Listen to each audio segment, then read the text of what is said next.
Prof. Prof, thank you. So we'll start on time. Just to respect you, Dr. Olarinde Olomola, for honoring our invitation, even though it's past midnight. You know, so I welcome everybody. And like people usually say on Zoom, can you please tell us where you are joining us from? Oh, hello everyone. So I'm here in Ilaramokin, which is southwest Nigeria, about 5 hours drive from Lagos.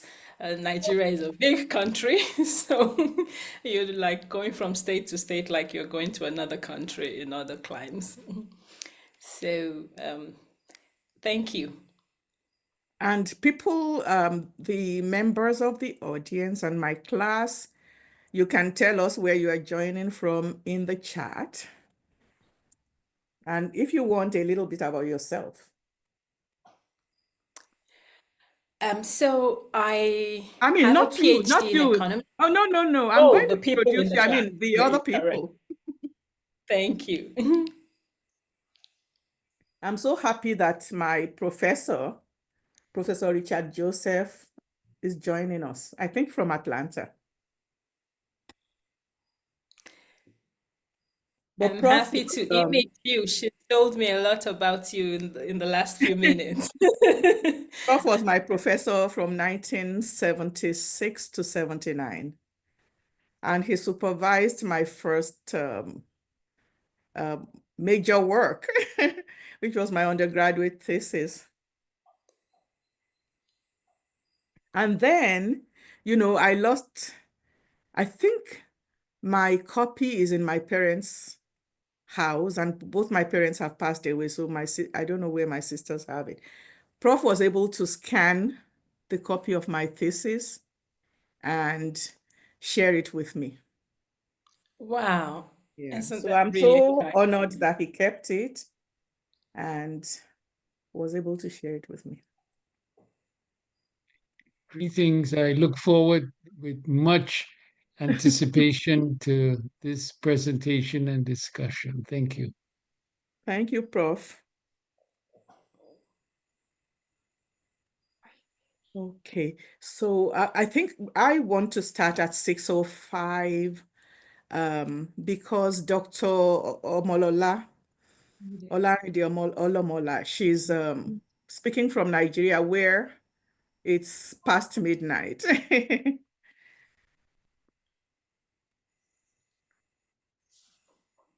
And we're going to record so we can share it with people who are not here.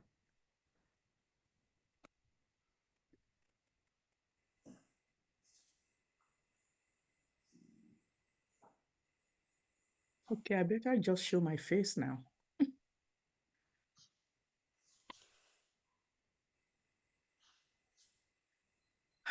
Okay, good evening, everybody. Welcome to what I think is going to be an intellectual delight. And that is our presentation from Dr. Olarinde Olomola from Elizade University, Ilaramokin. And she's based in Nigeria. So let me tell us a little bit about her. She graduated from the same university, from my undergraduate university, which is University of Ibadan. We like to say we are the best in Nigeria, maybe in Africa, right? Although people haven't recognized the Africa part yet. So Omolola Olarinde Olomola has a PhD in economics from the University of Ibadan. She's an internationally engaged researcher whose work focuses on labor economics, migration, gender, and inclusive, oh, sorry, my eyes are betraying me, inclusive development. She holds the position of senior lecturer at Elizade University, Ilaramokin, Nigeria. She has served as a research associate on the UK-funded Migration for Inclusive African Growth, MIAG project, which is a multi-country collaboration led by the Open University UK. The project involves institutions in Nigeria, Ghana, Mozambique, and Kenya. Currently, she's the local principal investigator from Nigeria on the Dynamic Horizon Europe 2020 project, which is going from 2023 to 2025. It's coordinated by Kiel University in Germany.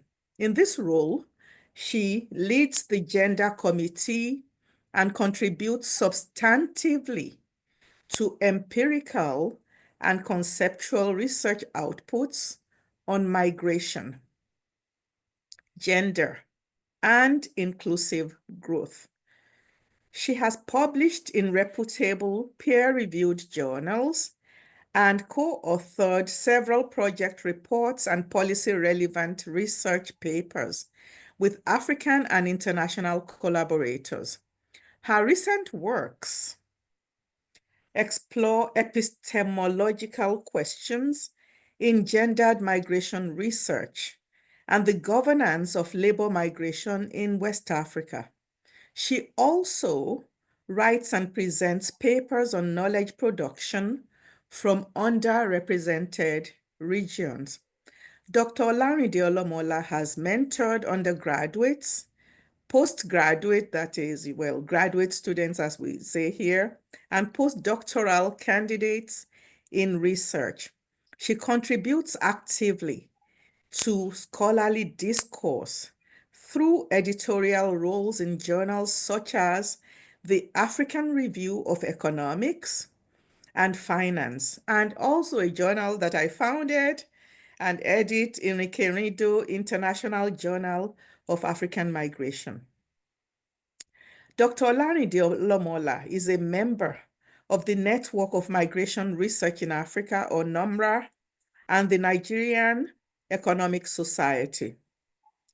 Her future research plans include deepening interdisciplinary research on migration, gender, and knowledge production, and expanding research networks to inform inclusive development policy.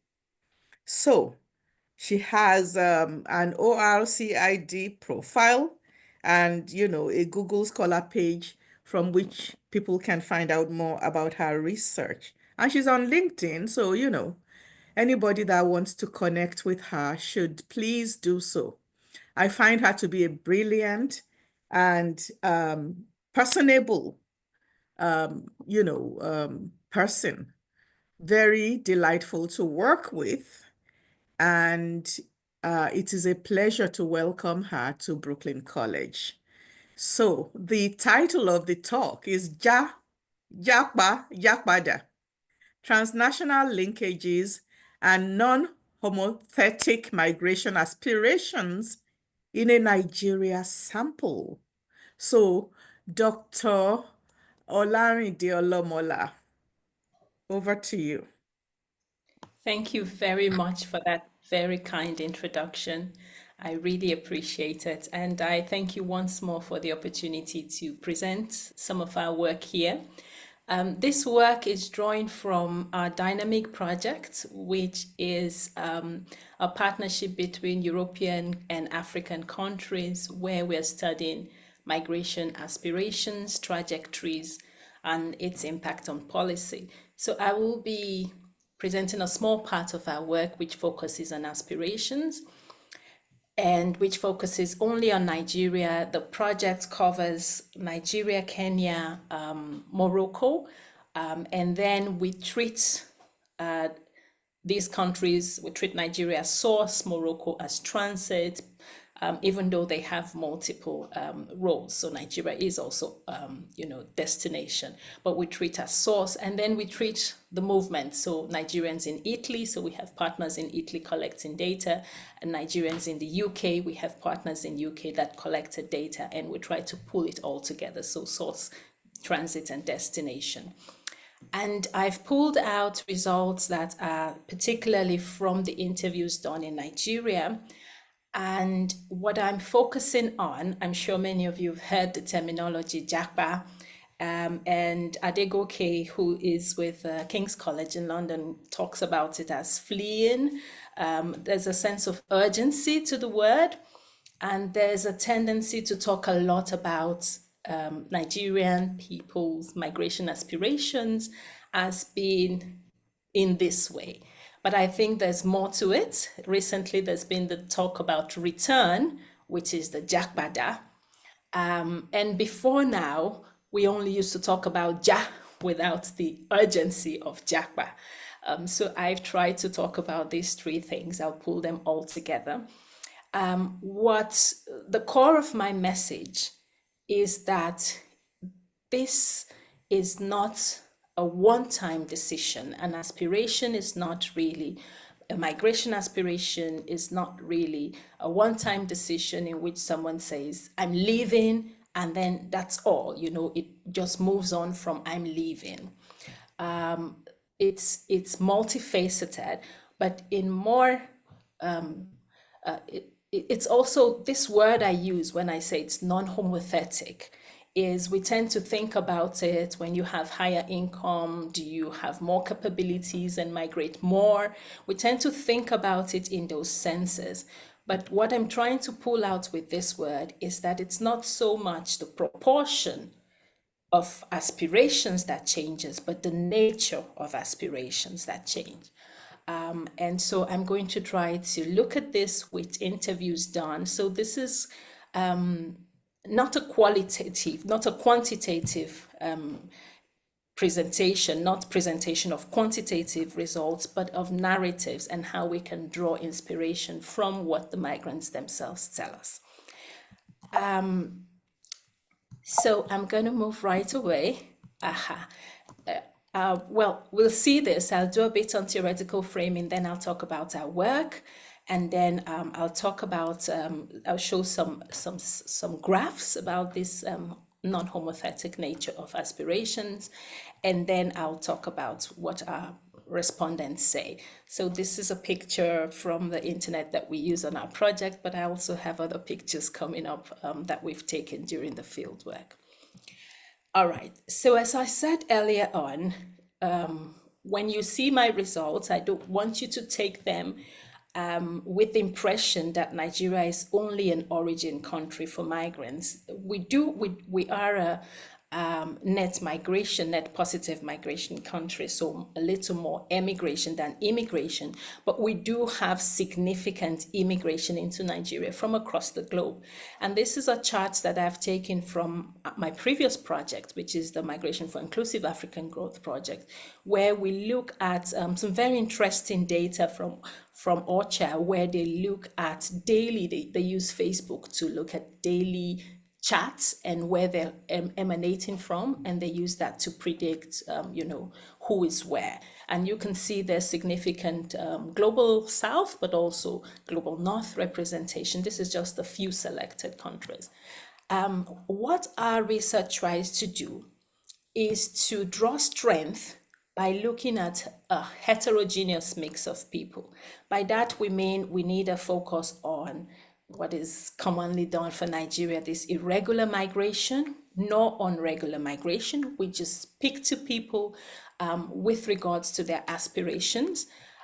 We specifically treated Nigeria as an origin country, and we specifically try to look for people who already have an aspiration to migrate. So this is not about predicting the aspiration to migrate, it's about what people who have an aspiration or a migration experience are saying about how these aspirations were formed. So when we wrote our proposal, we were very much grounded in the work of Carling and Dehas, who have the aspiration ability for Carling and aspiration capability for Dehas theories. And we've looked at a number of studies, and when people think about these aspirations, they think about socio-demographic changes and how those drive aspirations. So, for example, do people with higher income have higher aspirations? And then to what extent does that drive capabilities? But what I am thinking of in this question is it a matter of the more educated you are, the more or the less aspirations you have? Or is it a matter of the nature of those aspirations? And that's what we will be questioning. So when you look at, there's a lot of research on aspirations to migrate. I'm just quoting some recent work on the, I think that's the GAP project where Hagen Zanker and others, including Carling, worked in Nigeria. There's a lot of work on aspirations to migrate and also on return migration. But there's very little expressing this aspiration as a continuum, how these aspirations continue to shift. And the reason is it's very difficult to do this. You need longitudinal data. We did have longitudinal data, but I'm not presenting how we did that longitudinally. What I'm presenting is how we did that, how I'm thinking about doing this with a one-time data period, so cross-sectional data for one time. So it's not just about return or aspiration to migrate, but the fact that aspirations shift. And that aspiration can shift. For example, you may think that I'm going away temporarily and shift to a permanent migration or the converse, or you may be having livelihood pressures and think about using migration as a strategy to overcome those pressures, or you may be thinking about migration as an opportunity. And in all of this, both conditions at origin and destinations matter. So we're not focusing only at, what they call push factors, so origin level factors. So my first step will be to think a bit more critically about what Carling and Dehas have put out, which is an excellent framework. The way that they think about aspirations is to say, well, you would see, so they distinguish this migration aspiration by saying that the person has the aspiration the moment they decide it's better to move than to stay. And so they distinguish these migration aspirations from aspirations overall. However, there is a challenge in this framing. The challenge is that it's a difficult thing to say because, it's a great theory, but it's very difficult to disentangle when someone's speaking to you about their aspirations. It's very difficult to disentangle which part of it is this migration aspiration and which part is a life aspiration. Raghuram talks about the demigratization of people, of citizens, and to stop thinking so much in this sense of migrant and to just think about these as people, and people in some sense that have aspirations. And sometimes this migration is just a strategy or a way to meet these life aspirations. So this is where the theoretical difficulty lies.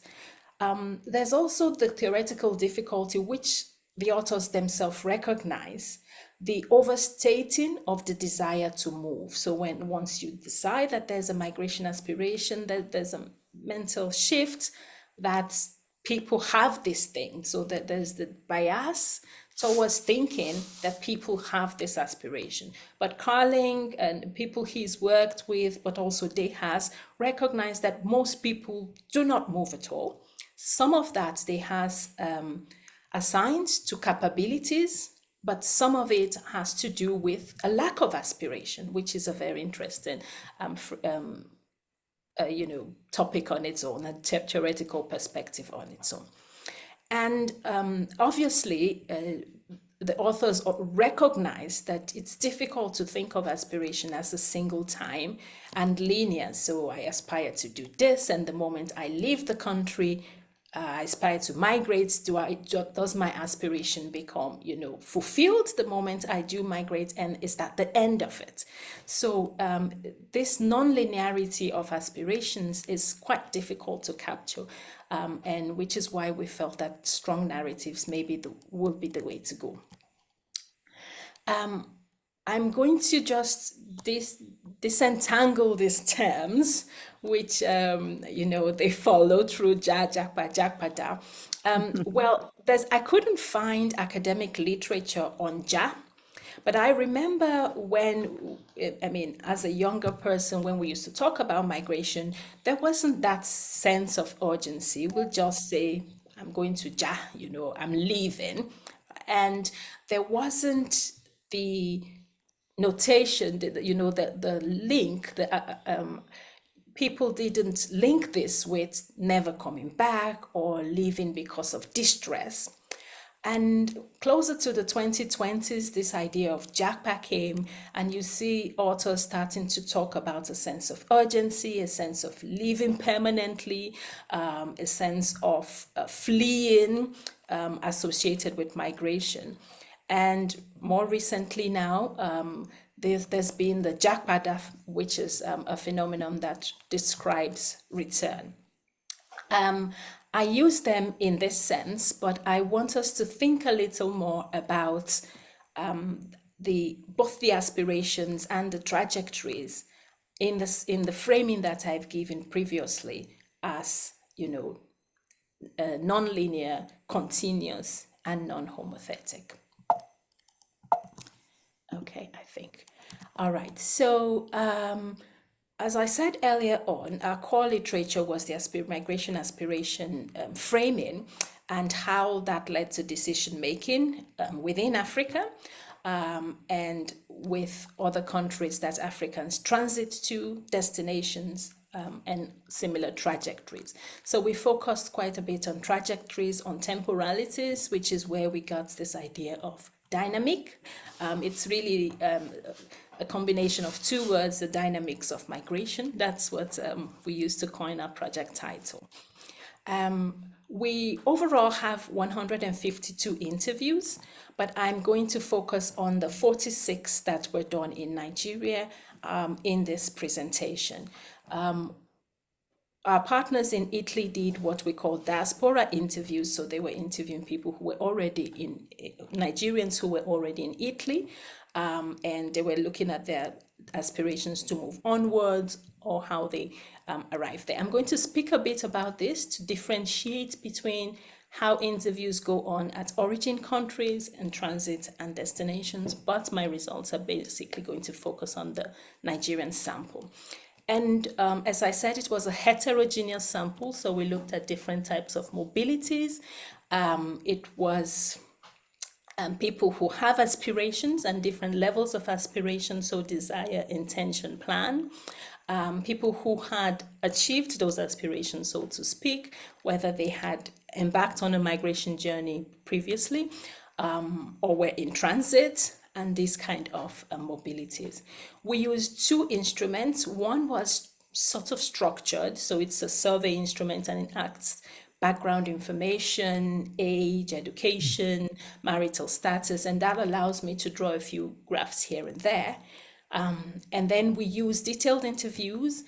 They lasted at least 45 minutes. Some of them lasted for 2 hours. So we engaged with the people in a relaxed manner and tried to hear very well what they've said. Now you will see some names when I'm presenting. They are definitely not the names of the respondents, and the pseudonyms that we're using do not suggest, where they're from or, what religion they belong to or anything like that. So they're just coincidental.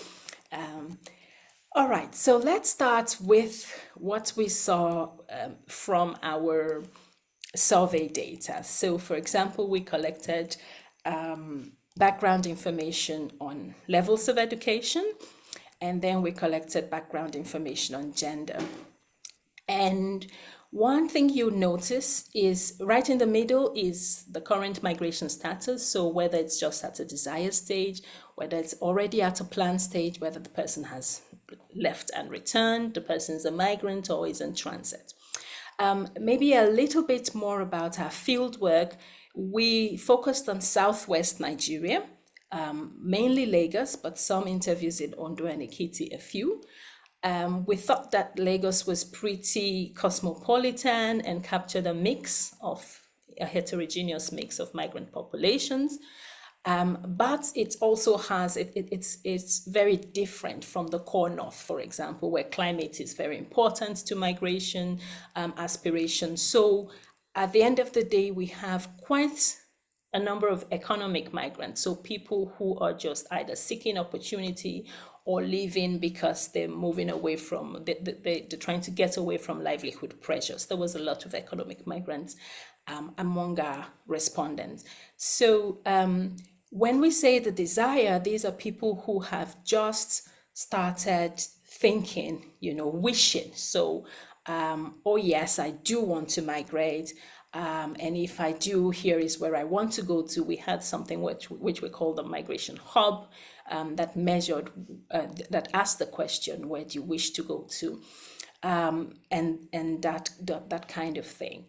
People who were at the plan stage already started doing something. They had applied for a visa, or they were processing the passport, or they were seeking information about which university to go to, for example, if they wanted to migrate for study.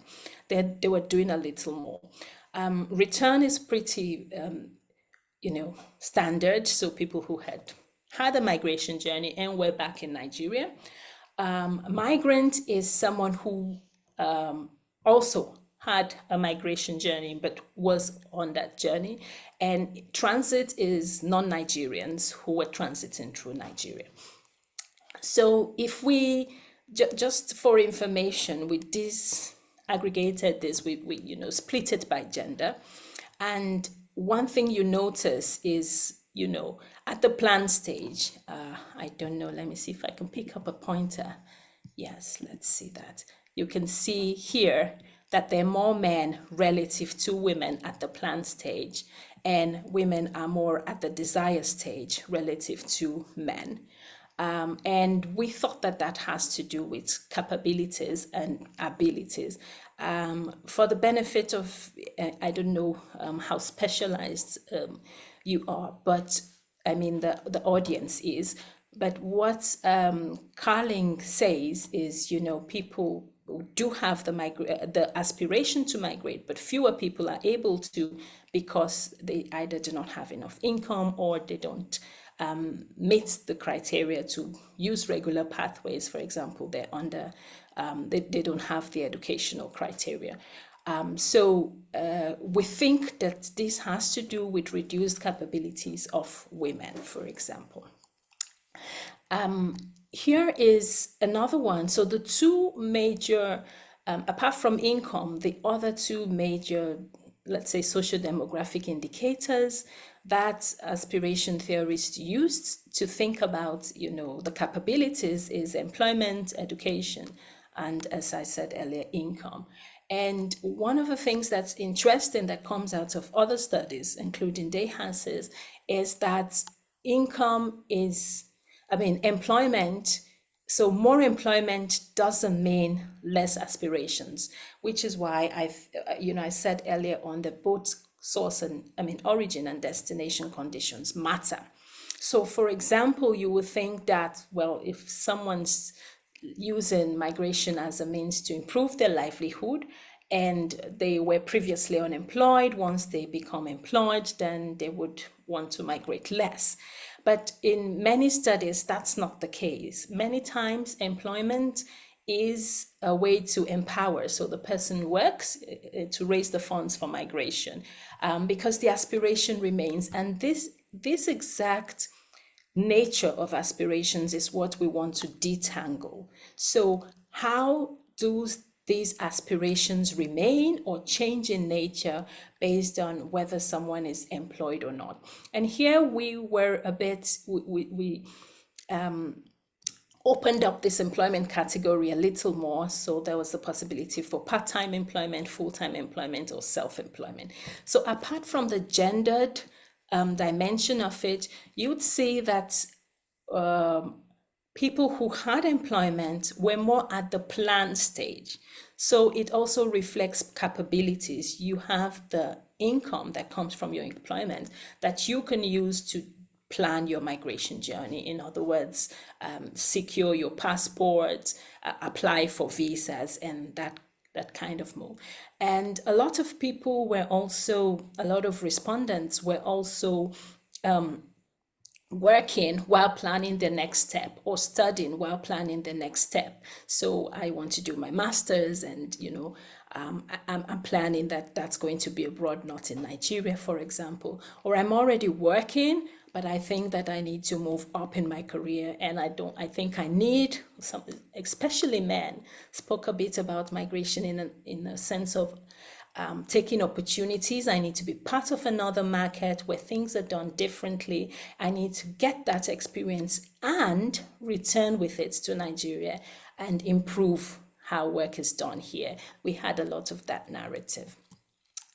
And here is where I want to, I've pulled the two together. So on the x-axis, as we say in economics, but that's the horizontal axis. That's the bottom place. You see the education. And then you can see here the legend for the employment level. And what this really, I meant it to show is just that the entire colors shows that there is no regularity across socio-demographic indicators. And this is exactly the what you would see when something is not homothetic. So it's not so much that if I have higher education, I will aspire more or less, as it is about the nature of this education. And I discuss a little more here. For example, I try to think about it in the sense of the employment status. So people with higher education, they do display stronger migration aspirations, and they are able to realize their migration, but even when they have unemployment. Now, when they're part-time employed, they lower those aspirations. There's partial stability that comes from the employment. There's a reduced urgency, but those aspirations remain. So when there are domestic opportunities, people do shift their migration aspirations, and this is consistent with the ability aspiration framework. But this doesn't mean that we do not have the situation, as you can see from the variations in colors, as you could see, we do not have the situation that unemployed people, only unemployed people have these aspirations, or part-time employed people do not have the aspirations to migrate. So there is a livelihood pressure, which is consistent with push frameworks, that influences migration aspirations, but it's not limited to unemployed. And then I take the full-time employment and the self-employment. So full-time employed, regardless of the level of aspirations, show high, regardless of the level of education, show high aspirations, and particularly post-primary, so secondary school and university. And this is consistent with what we know in the literature. But also for self-employment, what's interesting is they show lower aspirations generally and lower realization generally. And a large part of our sample, I don't know if you're familiar with the Nigeria labor market, but there's a lot of informality in it, and a lot of people are generating their own income and employment because that's how they're able to, make a livelihood. So there was a huge part of our sample that was self-employed. So it's not just about opportunity seeking and economic deprivation. Their personal traits, their upward mobility motives. There is the point that economic self-sufficiency reduces the pressure of livelihood and reduces the desire to migrate, but that presents more for self-employed people than for full-time employment. So what I want to say is that beyond sophisticated diagrams, how about we move into the stories themselves? So what we did, the charts are generated from our studio, and they're from the survey data. And with regards to the detailed interviews, we had several pages which we put into NVivo and tried to code. And one of the codes that we brought out was, which stage of the migration status were they at. And for the stage of desire and intention, it was mostly desire. You haven't seen intention, for example. Intention showed up in other countries, but not really in Nigeria. So once they said they wished and they hoped, we captured this as intention, as desires. And we had 155 references. And for the plan stage, we had 19 sources and 37 references. I explained previously what this meant. So for example, someone who was looking at taking exams abroad because they wanted to qualify for a master's or qualify for a professional standard that they needed to meet to work abroad. So I'll give you examples of what we mean by desire. So as I said, we had a longitudinal study which was conducted by our colleague in Middlesex University in UK. So what we did is, once we completed the interviews in Nigeria, we asked the person for a second level of consent.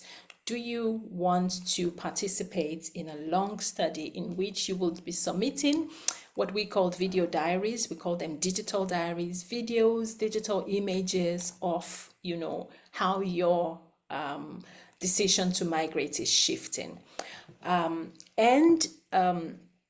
In this, some of the people whom we already interviewed participated, and we were able to get more information. I'm saying this because, for example, I'll talk a little more about Mivodere. But at the time I interviewed her in Nigeria, she was facing livelihood pressures, and she was thinking of migrating, but she wasn't sure. The reason she wasn't sure is that although she had a university degree, so that should have improved her capabilities, she was only getting offers to migrate irregularly. And she couldn't really make up her mind. She had heard a lot of stories about how dangerous this could be. She was at that stage where, as you can see what she's saying here, I'm praying to God. These are verbatim from what she said. I'm praying to God not to miss it. So she was at that stage where she's wants to make a decision that she will not regret, but she has a desire to leave, and mostly that was driven by livelihood pressure she was facing. She could not afford her rent, and she was barely making enough to get by. And so she was thinking of some of the skills that would be useful if she was able to migrate. And she was not thinking, and this has to do with the de-skilling literature, but she was not thinking so much about her university degree, but about, other things she could do, practical skills like making hair. And here, the second person that I'm using to, describe this desire stage is Godwin, who plays in a football club and thinks about this football club as an opportunity to travel around the world and maybe even remain. So he's trying to get on a tour in which, he goes across countries, and then people are promising him that once you get in, we'll find a way to retain you in the country.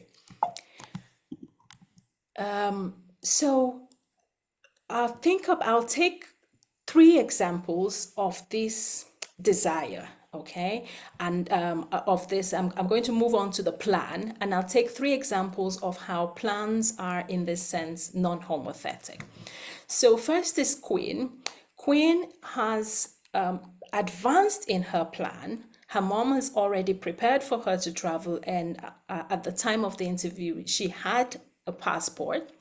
But, and this is peculiar, I was on the gender, work package, so I was particularly concerned about what limits various genders, but this is something that peculiarly happened to women, truncated opportunities based on something that's gone wrong. So she was unmarried, she already had 3 children. What her mother was trying to help her with was, to get better chances. But I mean, I can't tell if this was a good or a bad thing that her journey was aborted, because it was really a plan for an irregular migration journey. But what I want to pull out here is the fact that her opportunity stopped because she became pregnant. On the other hand, we have Temitope, who is planning his migration and thinking about how he's going to transfer his skills from Nigeria, to his destination. And the trade test that he was doing, and he was trying to make sure that he had certification that represented the skills that he was holding. So, and then to move. And in the case of Richmond, sorry, that name doesn't show up enough. So he's just already far along in his migration plan, and he was just awaiting his admission letter. So these are various stages of planning that our respondents are. Another tool that we used was this, what we call the blob bridge. And we use it at various times of the interview, either to break the ice and to help them to continue to talk more freely.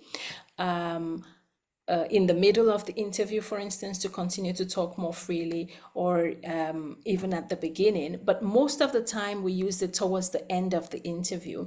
And we asked people, and so this is something that really captures emotions rather than, hard facts, so to say. So people, we ask them, where do you think you are? Who do you identify as? And as you can see, who they identify as is very subjective. So we'll have people right here saying, I'm tied down, I can't move, I'm in chains. But other people will say, here is someone who's arrested, Here, interestingly, the lady who picked this brownish color said, I'm the one saving someone who's fallen.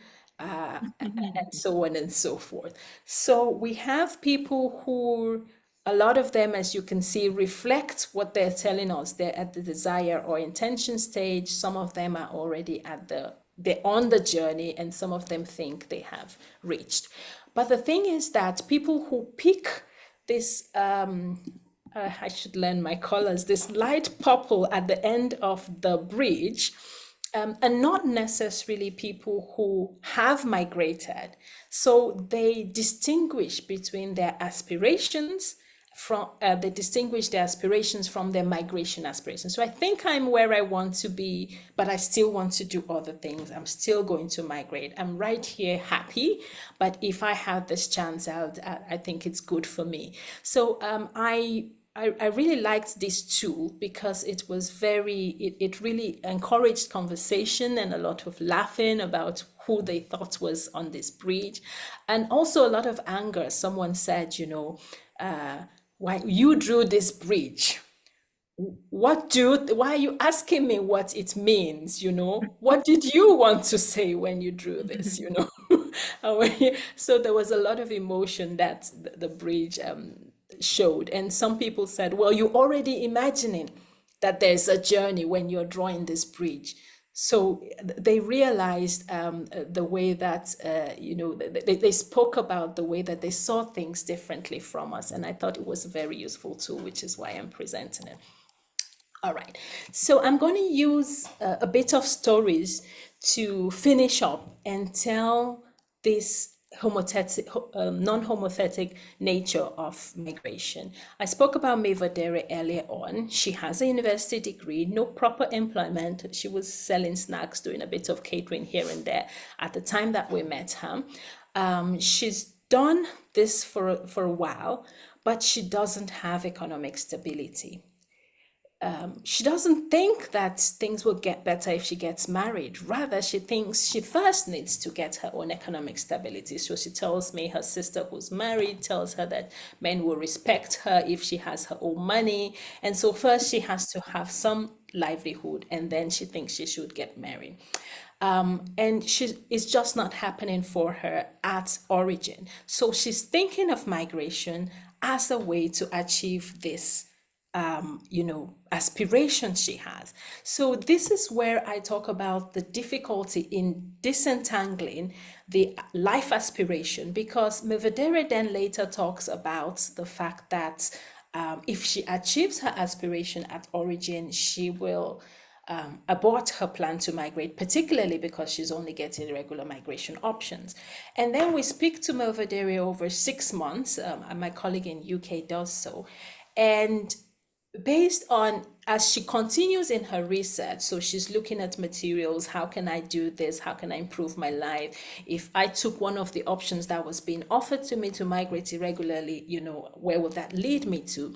And she reports back to her colleagues to say, all of these options are no good for me, I prefer to stay. And it's very difficult to capture all of this in one word.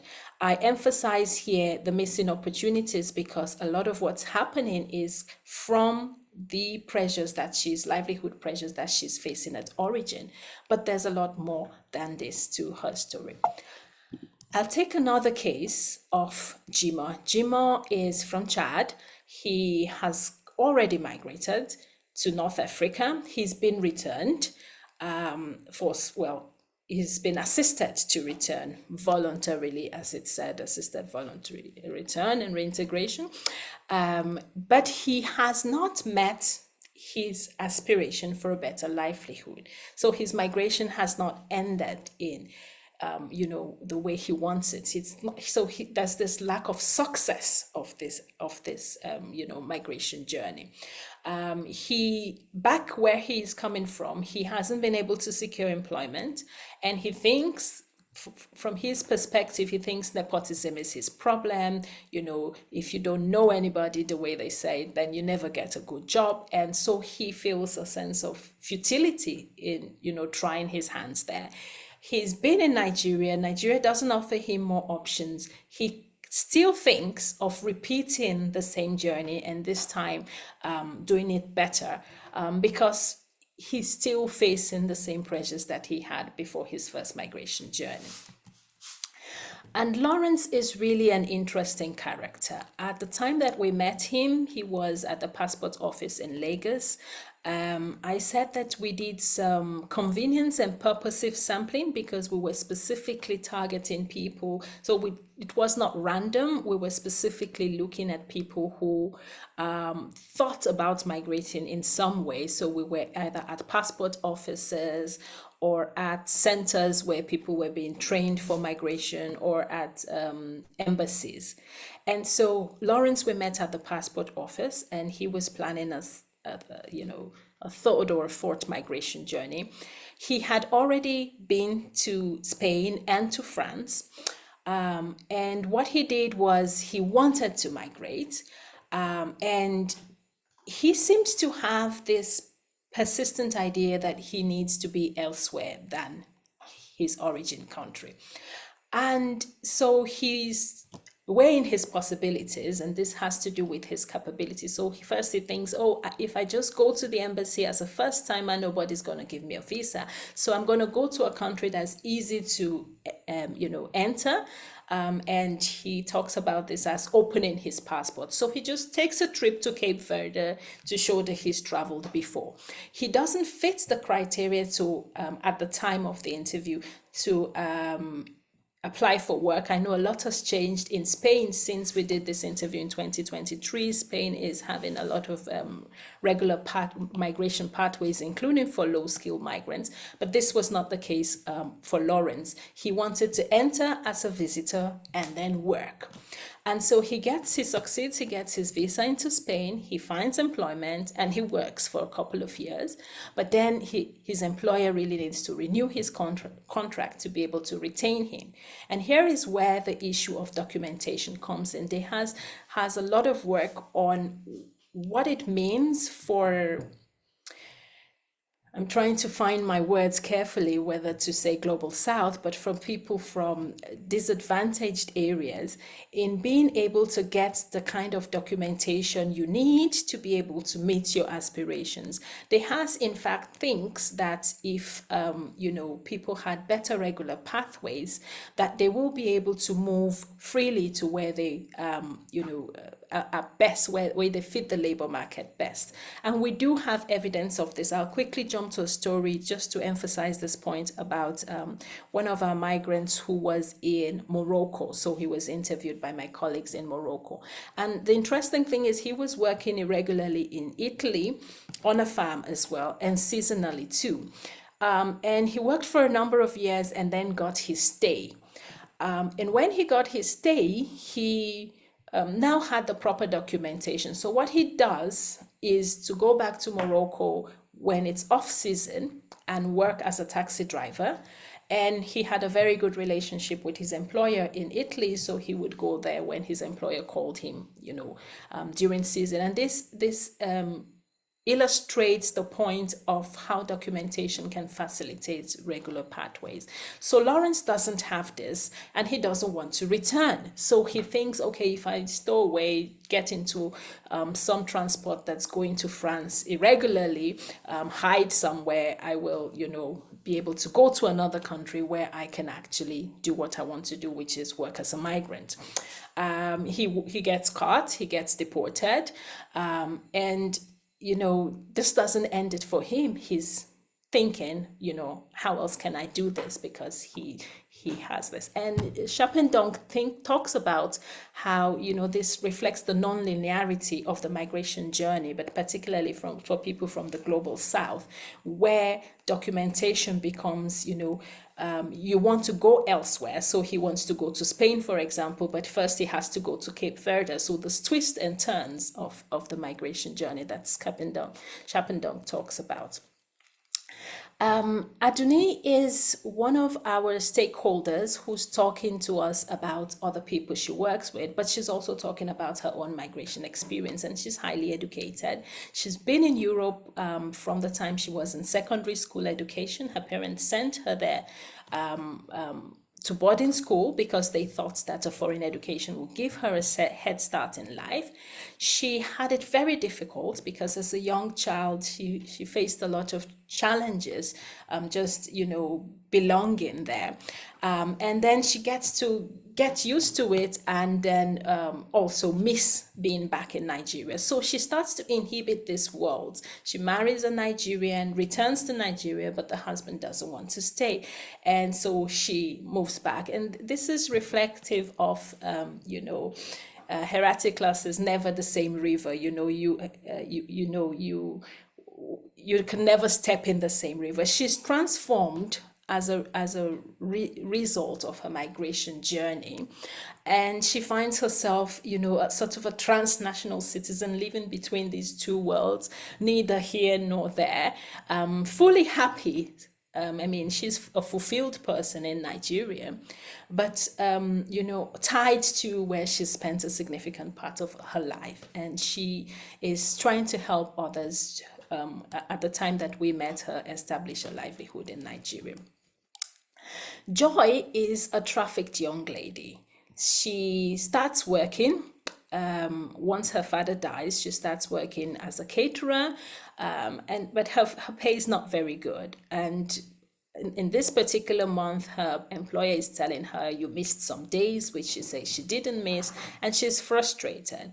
And someone comes to her and says, this is very cliche, what's a beautiful girl like you doing in this kind of place? Sort of selling opportunities. And she thinks that, this is someone who's trying to help her. One of her co-workers is also going to travel with her. So she thinks, oh, this is great. The co-worker tells her this is her sister, but that doesn't mean a blood sister. So she goes on this journey that she's been told she's going to do domestic work, and she's been presented with this beautiful picture, but once she leaves the border, she realizes that the journey is, really more tedious, and she starts asking questions. Why aren't we going with the plane? Why do we have to do this tedious road route? And by the time she reaches Mali, she realizes that this is not the journey she's planned for herself, and so she starts planning her escape. This is a rare case of which someone escapes their trafficker, is able to contact government for help, and is returned. And she has returned. But things are not better off. She's managed, she has got married, but she still doesn't have very good livelihood options. At the time she had a baby with us, she told us she was, roasting granules for sale. But sometimes her granules will get burnt while she's attending to the baby. She is in no way ready to repeat that. So the aspiration to achieve her livelihood, desire to escape her livelihood pressures through migration is off. She does not have any migration aspirations, but she does need and wants to improve her livelihood. And this really interesting case is about Ibidakpo. Ibidakpo has migrated often, and this has to do with a skill that is desired a lot. So he goes to the US and other places to play the bata, which is the Yoruba talking drum. He finds that people like his skill, they want to work with him. But he doesn't have any offers either to do to have a sort of a tour or to perform long term. He only has these temporary offers. So he thinks that if he does migrate, it's going to truncate his career, because he will lose himself. He will not be able to work as a musician. So he doesn't want to take that option unless he finds, an opening through which he can actually use his skill, continue to use his skill. He's thinking of opening a school. He doesn't have the finances. So these are him talking about his life aspirations. He already met his migration aspiration. He wants, and this is about the non-linearity of this aspiration, but he wants to, continue to migrate, to continue to meet some life aspirations. So this is interesting. In conclusion, here's a picture of myself and somebody whom we spoke with during one of the interviews. I think that migration aspirations are both spatial and temporal. So it's where you ask the question.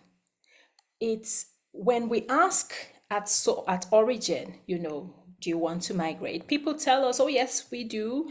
But then I also want to come back. I then imagine their entire journey. When people ask at destination, they say things like, so for example, if I'm taking interviews done in the UK, the diaspora interviews, people say things like they have already met their aspiration to migrate, but they haven't been able to do, it hasn't been the success that they expected. So they haven't completely met their aspiration. So they do want to come back. If they have documentation, which most of our respondents in the UK had, they will visit, but until they're able to do something for themselves, build a house or do something, they don't want to return permanently, which is quite different from the way they express it when you're asking them at origin. So the imagining of the journey is different depending on where you're asking the questions. For example, we had meetings with what we call partners. So sister projects is what it's called in the EU Horizon parlance. And some people who were interviewing people, some of our partners who were interviewing at destination were telling us there wasn't an aspiration to return once the person reached the destination. And so mobility matters a lot. Here I want you to think about Jimo, who doesn't have that possibility to be mobile. So he keeps on thinking of, moving onwards rather than, back and forth and maintaining these national linkages or achieving his aspiration and returning, for example. This is a picture, those of you who are familiar with Ibadan, this is close to where you would take the bus to Lagos. So this is a picture I took on, one of our trips. And on this slide, I want to say that my main point is it is the nature of aspirations, as you've seen from those stories, that shift rather than, proportion of aspirations. And it is how they think of aspirations. So people who already, so for example, we had people who already were speaking to professors abroad, and we're trying to get into, we're looking at migration as an opportunity. They were not at the survival mode, for example, and that had to do with their capabilities, their educational background. So people may shift when they have these capabilities from one mode to another, but it's not really about quantities here, it's about nature. And what really, and I agree with Carling and Dehas and the general scholarship on aspirations, abilities, and capabilities, that capabilities matter to migration aspirations at origin, but that they also change the type, the nature of aspirations. So we saw that in Ibidapo, who was the guy with the music career. And here, we can't think about aspiration as being formed one time and being linear. I only aspire to go to the US and that's the end of the aspiration, because this ignores the entire dynamics, including the return, and it overstates the aspiration to leave. Most times when you ask at source, there is an aspiration to return, and this has to do with temporary versus permanent migration, and how people view their journey. I told you that Mivodere changed her mind when she was confronted with new information, even though nothing happened in terms of her livelihood situation. And Lawrence did not change his mind, even though he was confronted with realities that he was not welcome in certain, labor markets. You'd see this picture is one that my colleague took at Nikkei Art Gallery. It's one of the biggest galleries in Africa. They've got really beautiful pictures like this, so we've taken one of them. Thank you very much for your attention, and I welcome your question and answers. Okay. Thank you so very much. We have so much information, and your presentation, I just didn't want it to end. So let's give a round of applause to Dr. Omolola Olarinde Olomola. First of all, for giving us this really great presentation. Secondly, for staying up past midnight to be doing it, and then to be connecting with us in real time from Nigeria. So I think I enjoy your research because I am deeply interested in African migration. And Nigeria is my country, so, I'm especially interested in Nigeria. I also am interested in the complicated and complex circumstances surrounding migration. So, I guess your research is confirming the fact that people have economic motivations and aspirations.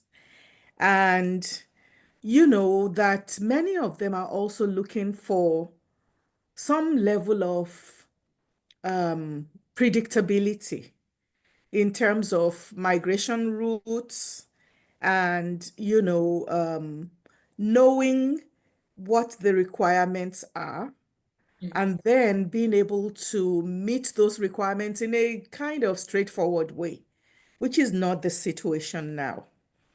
I have anecdotes because when I've gone to the American consulate in Lagos, I've seen all kinds of activities, including people praying, people charging money to pray for you, for your success, um, and all kinds of services. So there's a political economy that's growing up around that.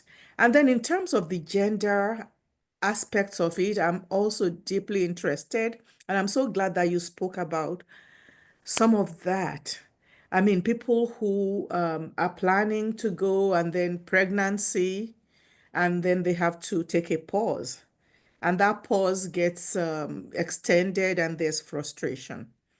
Younger men also, I mean, so young people, some people have described what majority of African youth are experiencing in this era as a situation of waithood, Mm. like, because they are not able to access what they need to become fully adult with responsibilities.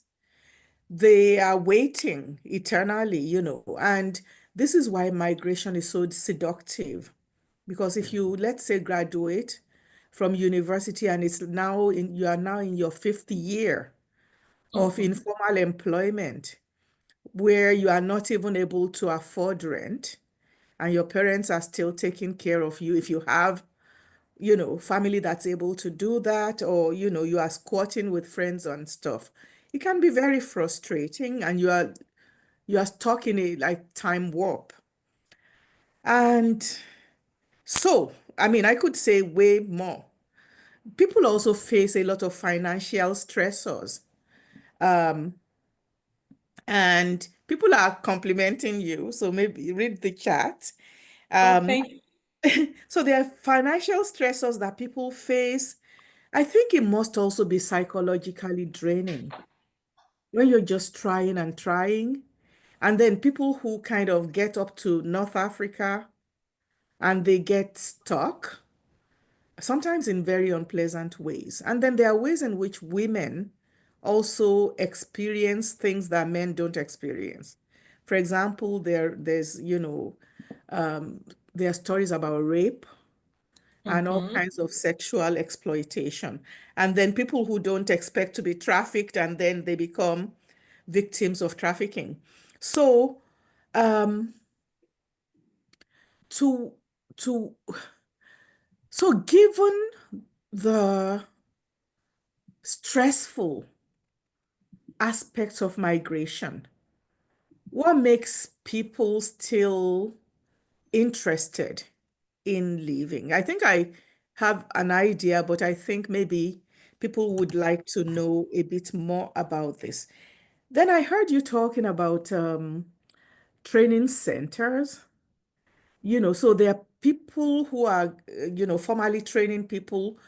What kinds of training are they offering? And does this plug into an employment opportunity at the other end? I'm curious about that.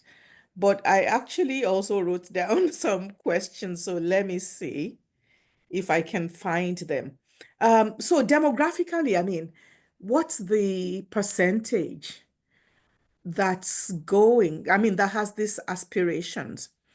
Um, you know, are they more young people? Are they a mix?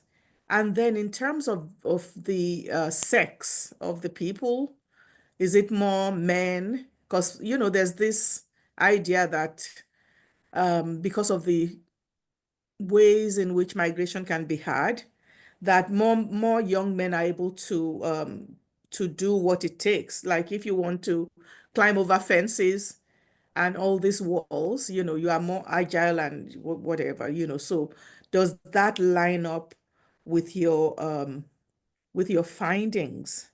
So now my questions. So Nigeria, how effective are the migrant resource centers that they said Nigeria has in practice? And, what kind of ways can they improve? What kind of improvements can they make to make themselves more useful to migrants? Then, in terms of the migration governance framework, what gaps do you see? Then COVID-19 stressed everything, affected everything. How did it affect migration patterns and policies in Nigeria? And have any of those changes persisted? Then, if you are using a decolonial lens, right? So how does that change the way we understand African migration patterns? So let me just stop there. I have way more, but we can talk later. Or if we have more time, I'll ask more questions. So those are some of the things I'm asking, but I don't want you to answer me yet. Maybe you could combine it with answers to audience who have been very patient in waiting and listening and probably have also significant questions they want to ask you. So are there any questions?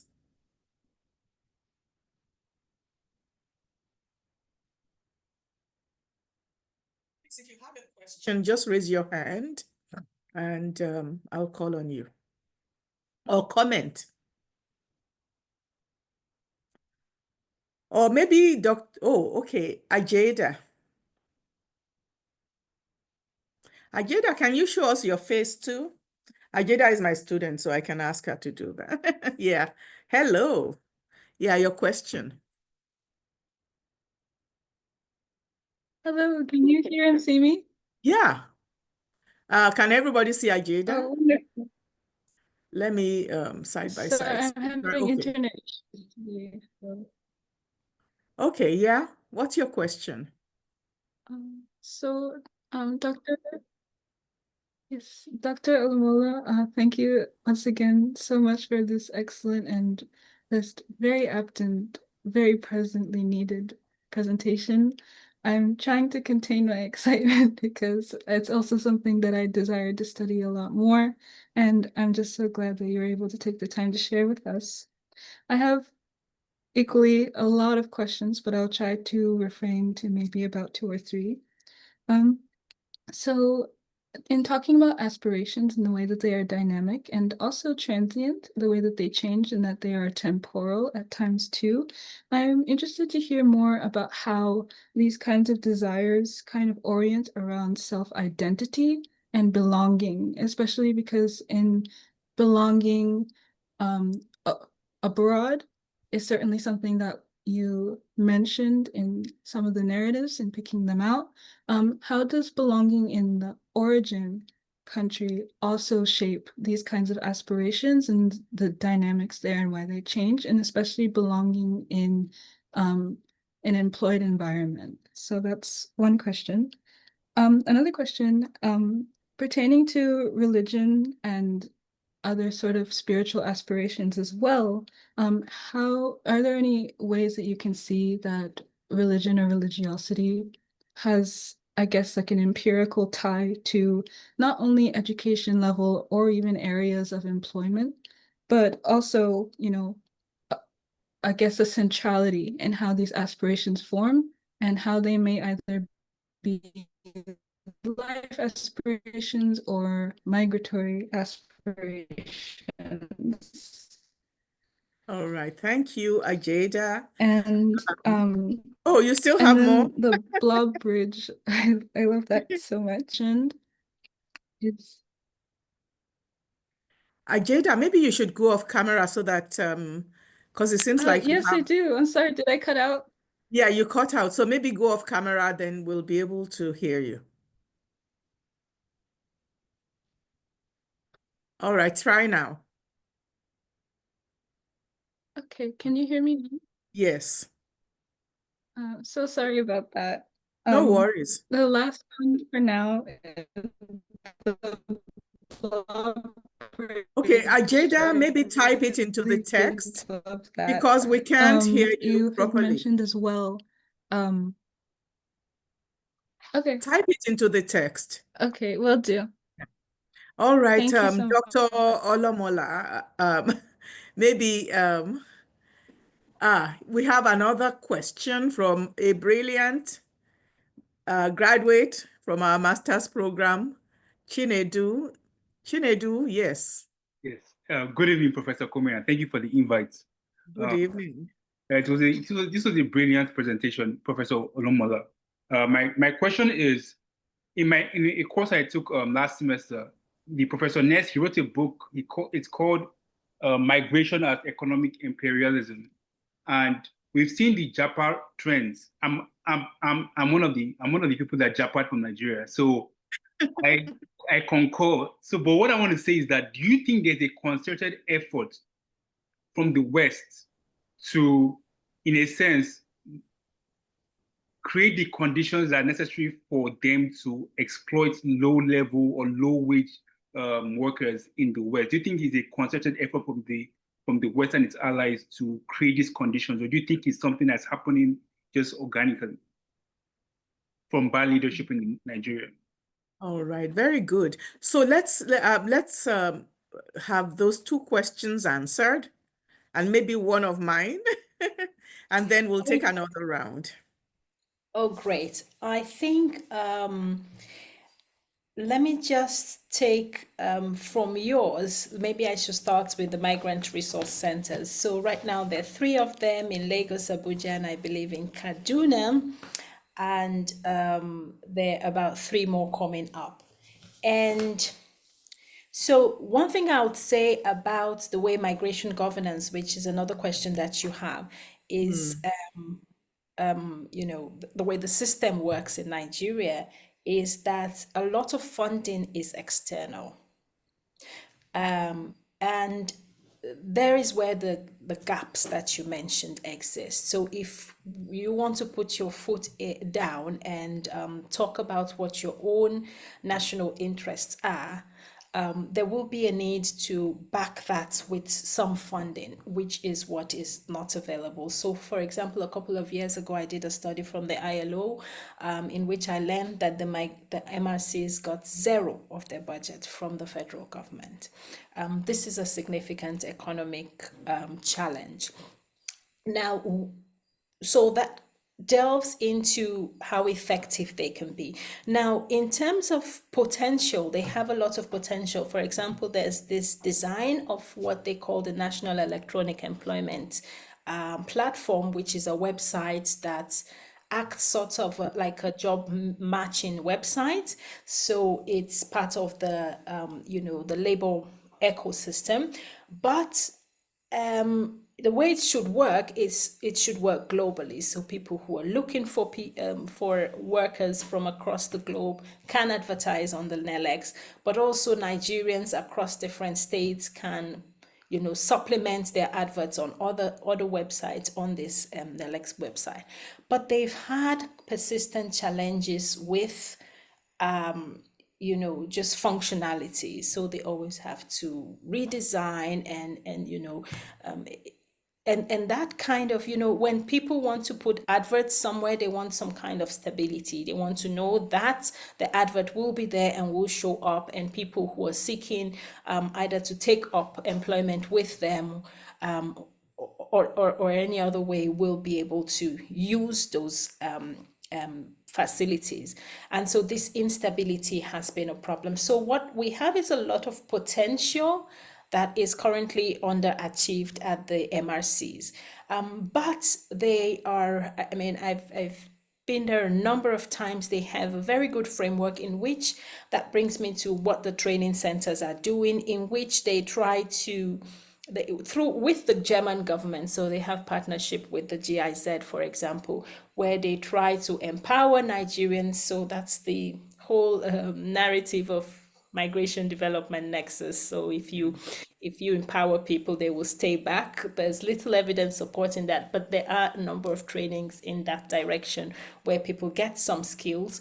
The challenges with those trainings are they either do not go on long enough for the person to get a strong certification, or even when they finish, the people do not have the capability to use that.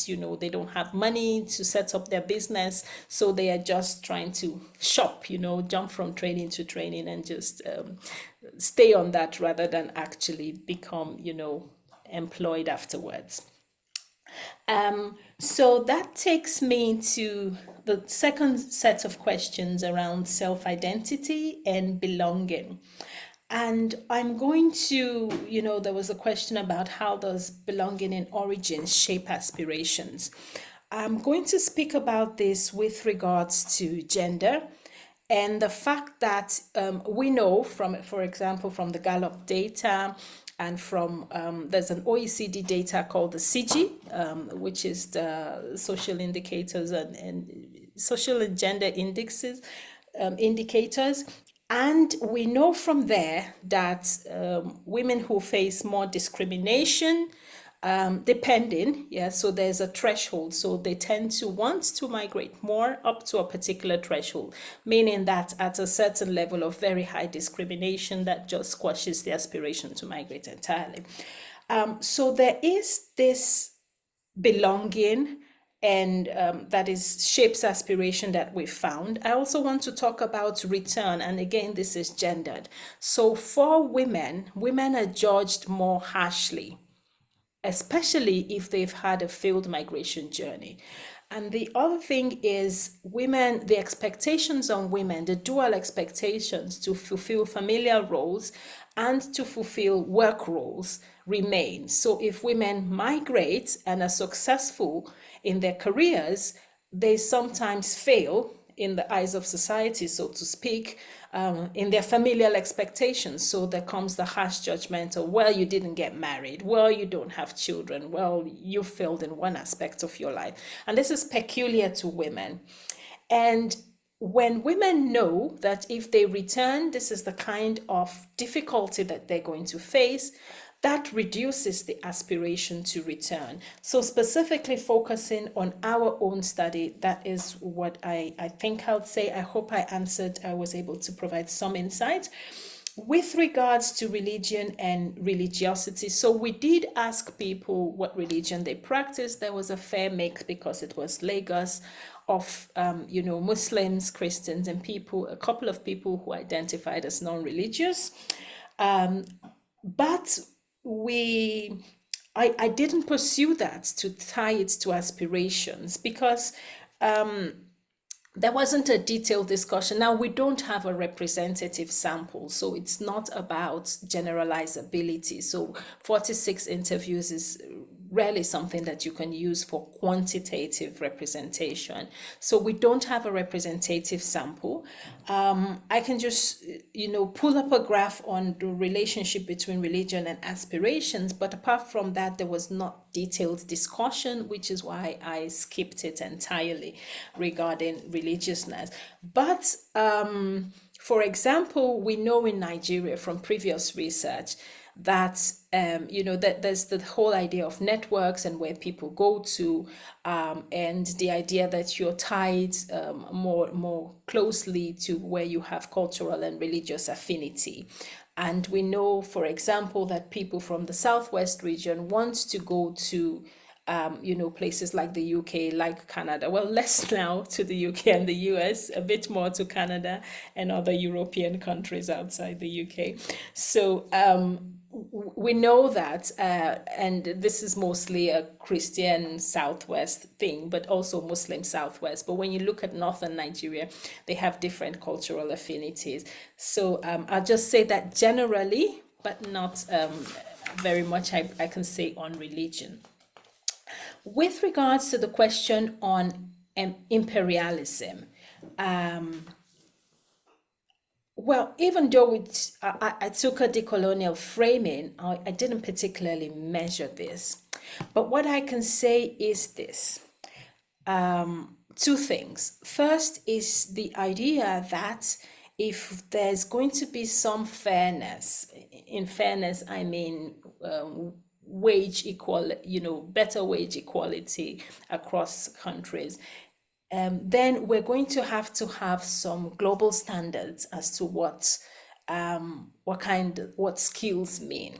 So, for example, having a university degree in Nigeria does not necessarily translate to getting a job that honors that degree once you go abroad. And we see that a lot. So except you've deliberately tried to move upwards by, and most of the time people do this the way that you're doing it, Chinedu, getting another level of education abroad so that they can then, maybe if you want to enter the labor market, or if not, return with better qualifications. So there is a de-skilling that happens when people leave, particularly from the global south, where the degrees are not recognized, and especially softer degrees, business degrees or political science degrees. Whether or not that is deliberate, I don't know, because my research didn't focus on that. But what I do think is that there is a need to integrate global markets. The other thing I want to mention is because we've just returned from our policy network where we met with high-level policymakers in Africa and Europe, and we did that in Florence in Italy. And one of the things that was discussed was the fact that there's a lot of conversation about opening up regular pathways. For example, a lot of that's coming from Germany when they say they're seeking people. And the Nigerian Ministry of Labor mentioned that although they had some offers to, recruit Nigerians who had certain qualifications to work in companies in Europe where those qualifications were needed, that process was never completed because from the European side, there was a claim that, degrees had to be matched with some kind of practical experience, which was lacking. And so this level of labor market integration is what is missing currently. But I do understand your concerns. I mean, I have colleagues who are working in multinationals. I have former students who are working in multinationals who are based in Nigeria. One of them told me recently, well, my colleague who's working in another country gets 10 times my pay, but we have the same role.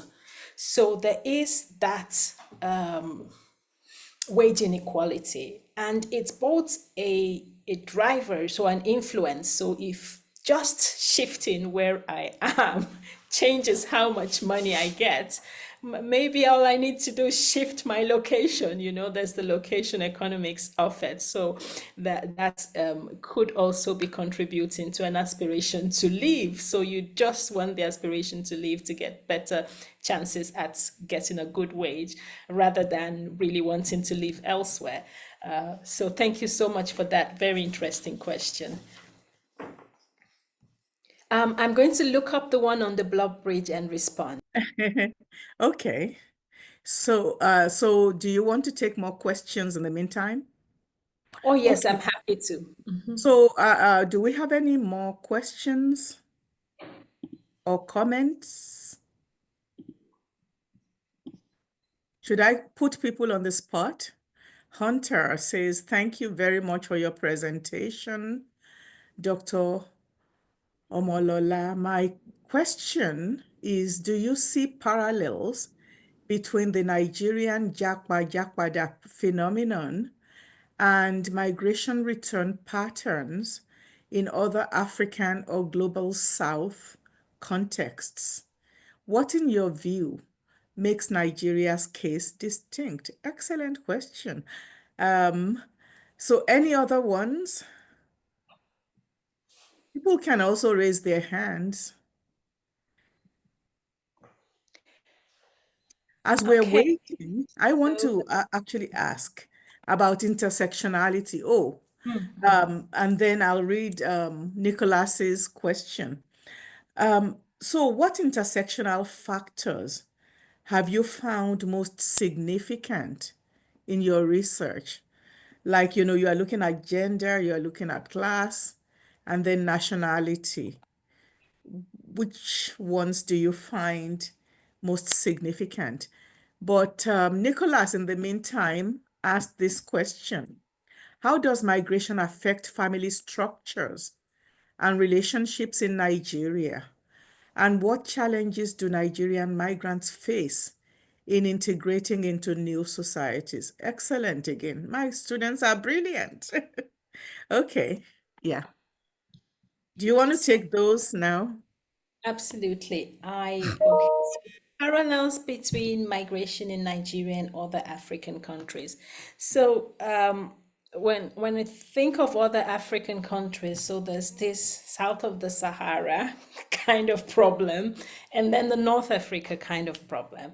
And if I think about south of the Sahara compared to North Africa, I think about a different set of possibilities. So, for example, Morocco labor agreements that they already have with Germany, for example, and other European countries, Spain, for example. So there is already the formalization of pathways and the negotiation of this formalization. And I also think about south of the Sahara, I think about Kenya, who's moving in that direction. And I'll tell you something really interesting. Recently, at the meeting I mentioned earlier, the Kenyan's ministry was saying, we've just signed some bilateral agreement, and the Nigerian ministry was asking, what compromises did you have to make? So there is the tie between,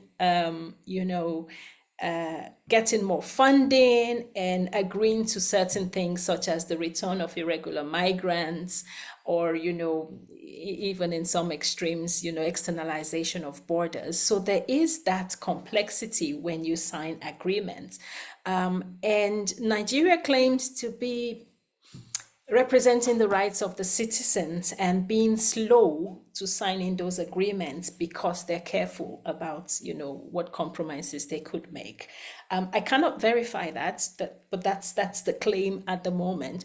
But what really needs to be done, that there's a lot, and these are things that have been said in a lot of forums that have been present, and government officials have been present. So these are not new things. Things like transfer of social benefits, things like, not the skilling, so transfer of skills in a proper way, harmonization of skills, even across Africa, that we're aware needs to be done. But, we haven't been able to step up to that. With regards to family structures, so what we asked was about marital status, and then later about, just talking about their familial life. So for example, when I was talking about Joy and her marriage and her child, and how she had to juggle that with self-employment and the difficulties she was facing, those were the kind of narratives that emerged from our work. So with regards to deeper narratives about, the families left behind. So when a woman migrates, the families left behind. I don't have, direct references to that. But what I do have is regarding Professor Come's question on intersectionality. And particularly regarding gender. So with regards to age and educational status, that we thought, so we know most of our respondents who had an aspiration, some level of migration status, either aspiration or plan, or or actually had a migration journey, they were mostly young people, and most of them were between 26 and 35. So there is that, young men and women who migrate, but there was not any strong distinction in our sample by age or education. So the sample was more homogeneous than we wanted in terms of age. What was really distinct where we found intersectionality was in terms of marital status. And this was for whether you were married or single. Now, single people had higher aspirations and had more experience, had attempted the journey more than married people. And for women in particular, being a single woman, in terms of proportions, being a woman, you had lower aspirations and lower chances of migrating. So lower aspirations, lower plans, lower migration experience than men generally. But single women had higher aspirations than single men. So it was about, that shift between singlehood and being married. So we had narratives such as, married women saying, I did want to migrate, but now I'm married, or I do have to get my husband's permission before I can marry, before I can migrate, and the limitations that married life has on migration. But as I said before, this is really a very difficult thing for women, because even if they do migrate as single women, the societal expectations, the normative, the cultural expectation on them is to eventually get married. And that's not relaxed because they've had a successful career or they've migrated and are remitting money back home. They continue to be judged harshly for not having established a familiar life. And men don't get that judgment. However, men do, and this has to do with, ageism, men do say things about, so for example, we had one of our respondents who was saying opportunities mostly ended at the age of 40. And that he needed to speed up his, meeting up his aspirations before he attained the age of 40, because, he was going to miss a lot. And he was 35. So there was this intensification because he had this age barrier that was before him, in which he thought, if I just cross that threshold, I'm no more, youthful, and I miss those opportunities. So those intersecting factors exists, particularly familial status and migration aspirations. Thank you.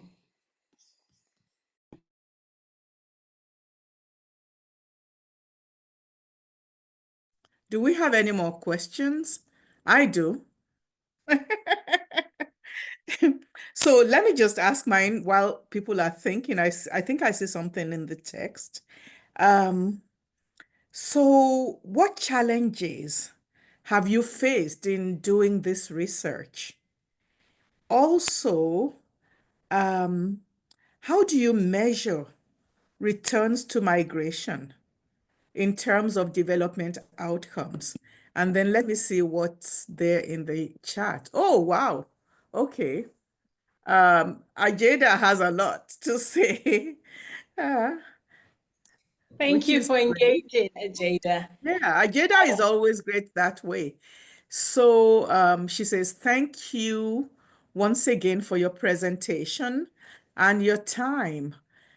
If I may, my questions are, there's a few. One, recognizing that Japa reflects sociocultural and economic shifts and a relatively newfound urgency.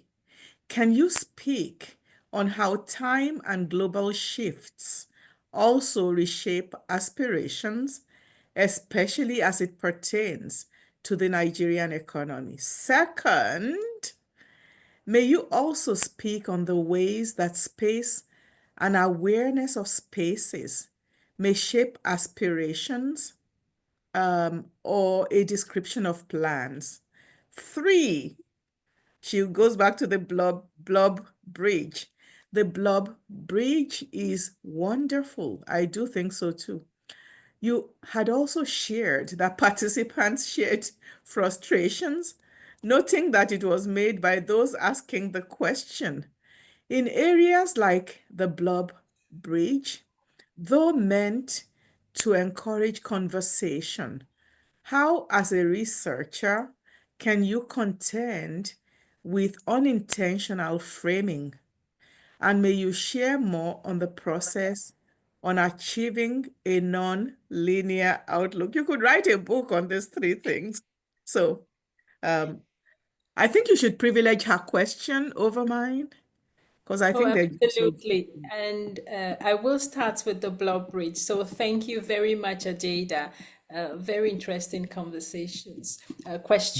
So yes, we did enjoy using the blob bridge. We intended it to provoke emotion and to sort of shift the conversation towards a more sincere and, less veiled conversation. And so when we heard things like anger as an emotion, it was welcome. It was welcome. I think that there is not a right. So the way we started was, here is an image, what do you think is happening? Because obviously the blob bridge is interpretable subjectively. So people, you might think you see, it was really interesting what people thought they saw that we never saw, you know. So the blob bridge is interpretable, and we expected them to think about it subjectively. So the first step is to get them to think about what's happening, and then to identify personally with what was happening All there. right, I'm getting off. Thank you. Oh, Prof, Yes. would you like to ask a question before you go? Well, let her answer, and then I will ask my question. Okay, good. All Thank right. you. So, with regards to using this as a tool, you want to get a subjective impression about how they view generally the migration journey, and then specifically where they think they are. And it's something that will be interpreted, you know, more fluidly. So, you know, how the person saw themselves and what part of aspirations are they in. Now, usually they will choose, well, we asked them to choose one particular sport. So it wasn't something that they could think about their future. But I think this is a very interesting outlook, where you ask them, where do you think you are now? Where do you think you want to be? Or where do you think you were before? And then you can use this tool to capture non-linearity. I hope that answers Ajada. I'll take Prof's question and then take your other two. Okay. Thank you so much. So Prof, your All right. question. Thank you very much. And regrets, I don't mean to preempt anybody, but one question and one comment. The question, it comes from a conference I attended in Ghana about a decade ago, funded by the Dutch government. And there was a publication that Professor Techua Manu produced, and I have a chapter in there. But one of the things I remember taking away has to do with this issue of aspirations, because aspirations, as I've heard it, this evening, uh, it's very much aspirations coming from individuals and their different, where they are in their lives and so on. But one of the things I took away from that conference is how aspirations have become such a sociocultural force. And the aspiration that in order to succeed, the having gone abroad and acquire degrees or employment and so on was such a driving factor. But I'll just mention that, since aspirations is. And the second one is, the migration is such a extraordinary issue, in the US right now. And I'm just thinking, and this is my comment, of not only the politicization, but the dehumanization of migrants in the United States, and I would assume in elsewhere in the world. And just thinking about how some narratives about these experiences could really contribute to being able to think. I mean, people thinking about migration in more human terms. That might connect with more with them and their own lives and their own family histories. Thank you. All right. Yeah. Omolola.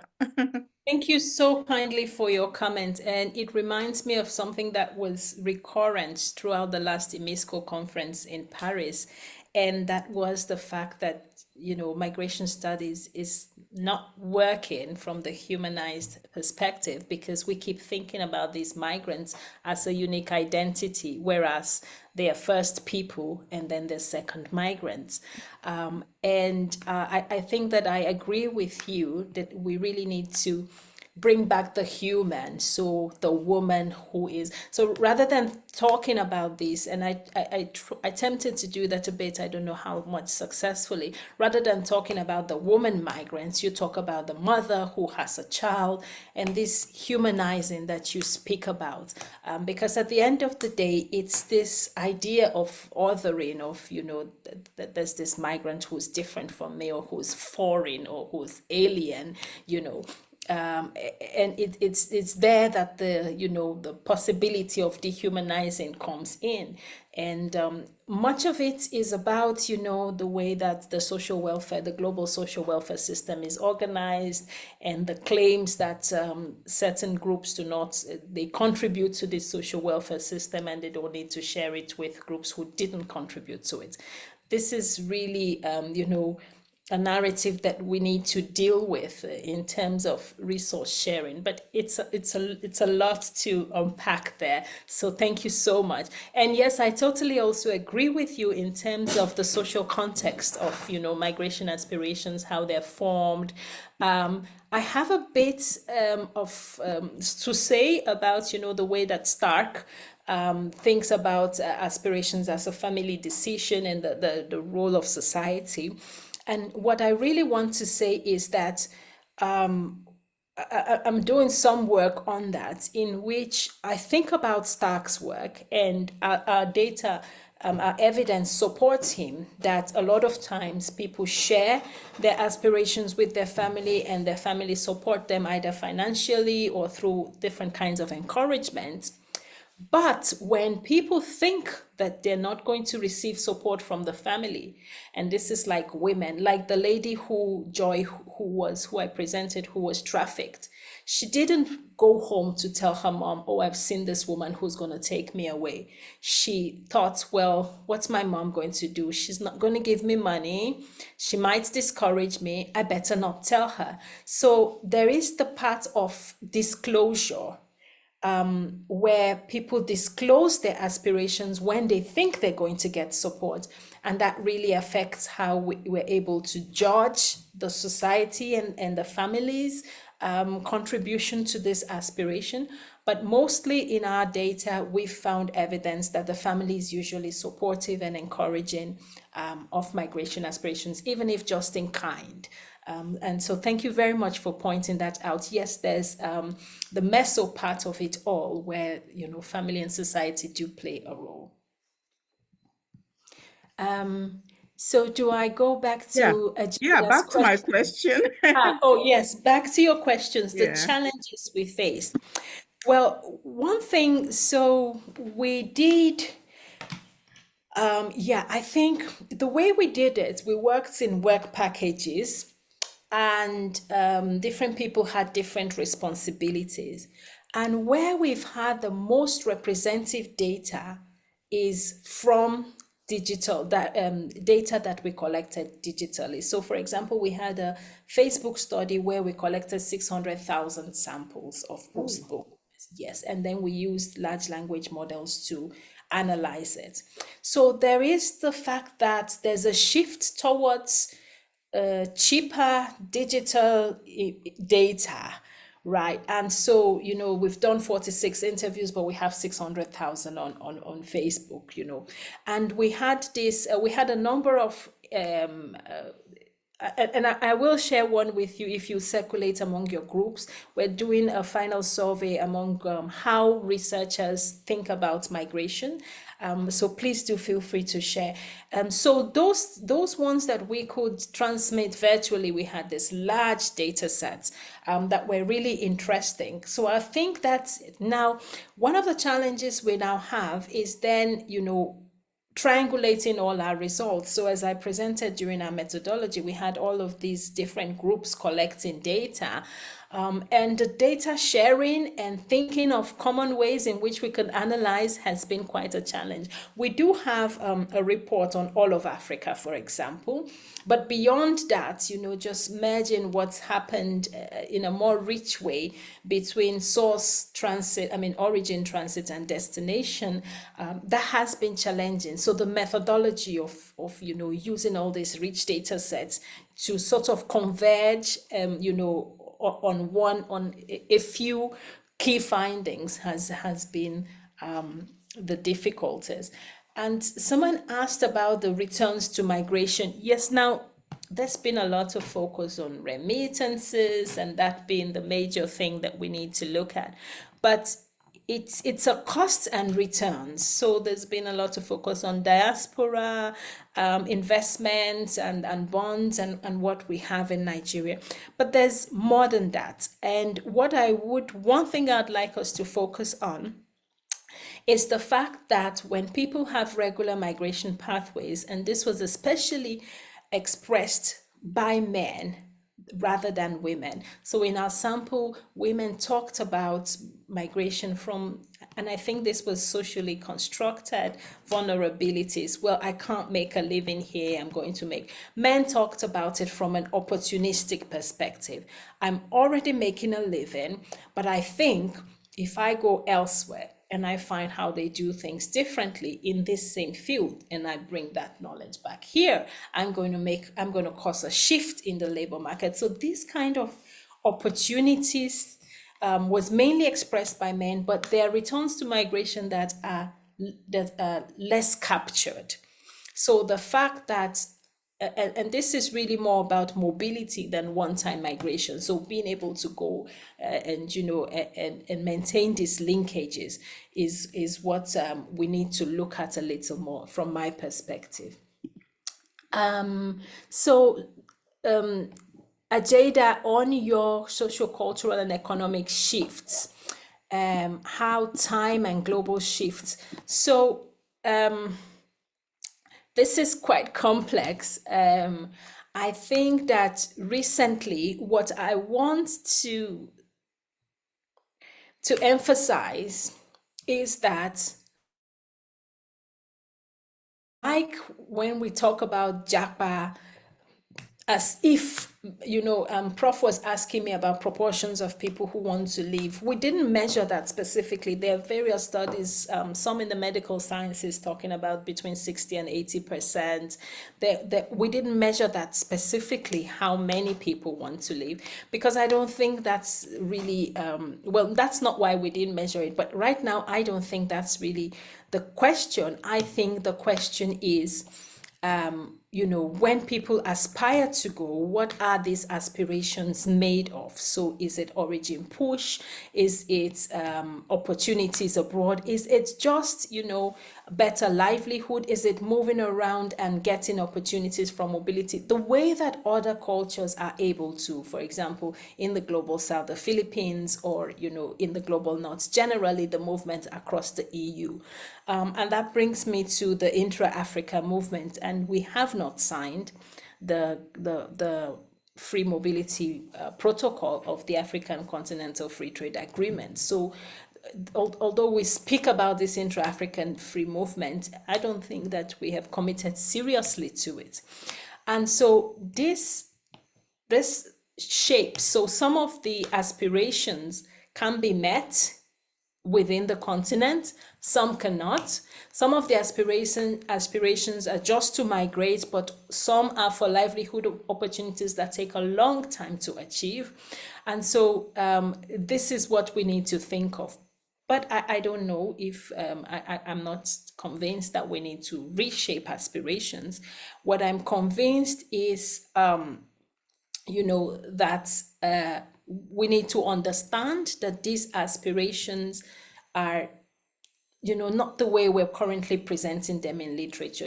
People who are more employed aspire more because they have the capabilities. It's beyond that. So once they achieve those capabilities, what's the next thing? It's that non-linearity that's the crux of the matter, in my opinion. And then the awareness of spaces and how they shift. Well, I don't know if you said this, it will be more easier for me to understand. The description of plans, space and awareness of spaces shape aspirations, and the description of plans. So Ajada, do you want to explain a bit more? I still don't know if you can hear me, but Yeah, we can hear We you. can. oh, wonderful.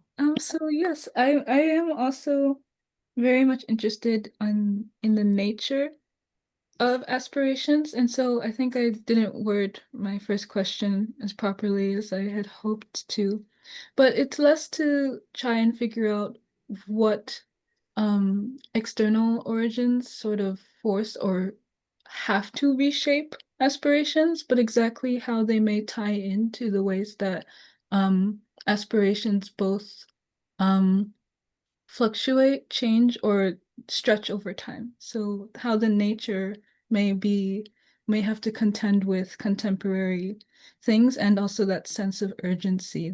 That was mainly what I meant by that question. And then as for the second one, um, something noted, I'm not exactly sure which part rather it was, but where these interviews were being conducted and where you got to speak with people, and also that space. So I'm curious to know more about how those spaces that you're in, and both you as the interviewer and the interviewee's sense of that space may also, well, I guess perhaps not shape, but describe and perhaps even modify aspirations, at least in how they've been described in the plans. Oh, yes, that's a really interesting question on space. So, yes, because we both conveniently and purposively sampled, so we kind of have an over bias of aspirations. So if it was just random, I'm sure we wouldn't have that much concentration of aspirations. So the whole thing has one form of aspiration or the other, either from desire to having already fulfilled the migration journey. And so I think that, being the way that we conducted the interview shapes, what kind of responses we've got. And that was intentional because we wanted to focus lazily on aspirations, but also being Lagos. So the way the design happened, since we were looking for people who already had some form of aspirations in order to understand the migration decision, we chose Lagos, which is a hub sort of, where people, it's a, multicultural, lots of Nigerians. We have a column on ethnicity, and it's really a very good mix of many ethnicities in our sample. And they already have at least an internal migration experience, the respondents. So that's really interesting. But also the fact that once they've had an internal migration experience, if they want to move onward, that also shapes. So people talk about, oh, it's been a good experience so far. I've come to Lagos and I think I'd like to move forward, kind of. So that shapes how they think about the plans in the future. I hope that explains it a bit. So, does anybody have a last question? Because I want to give Dr. Omolola Olarinde Olomola a chance to get some rest before she starts her day, because it's morning now in Nigeria. So any last question?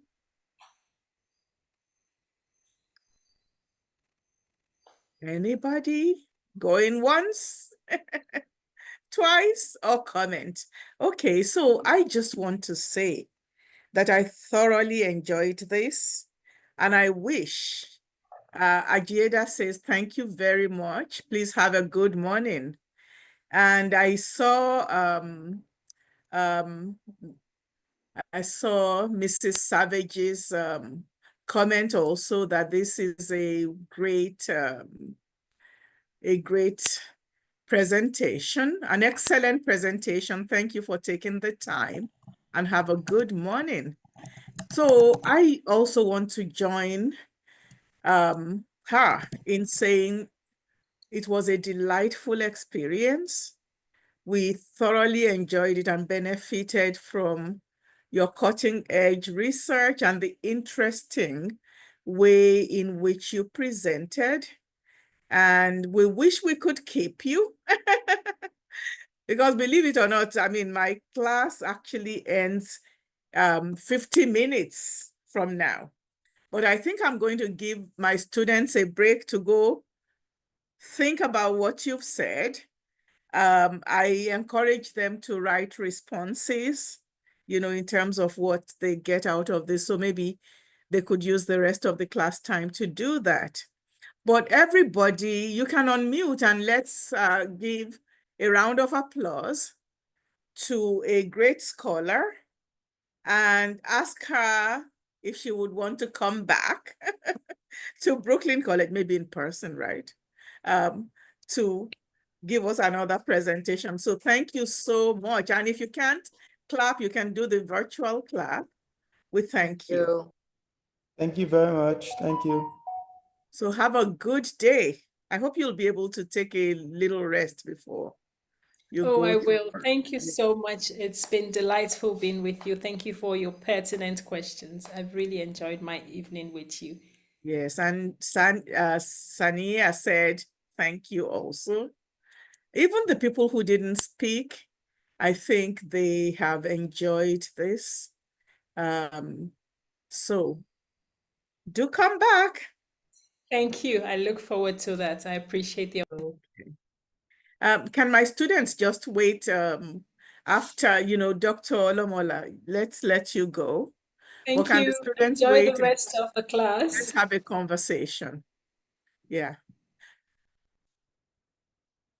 We can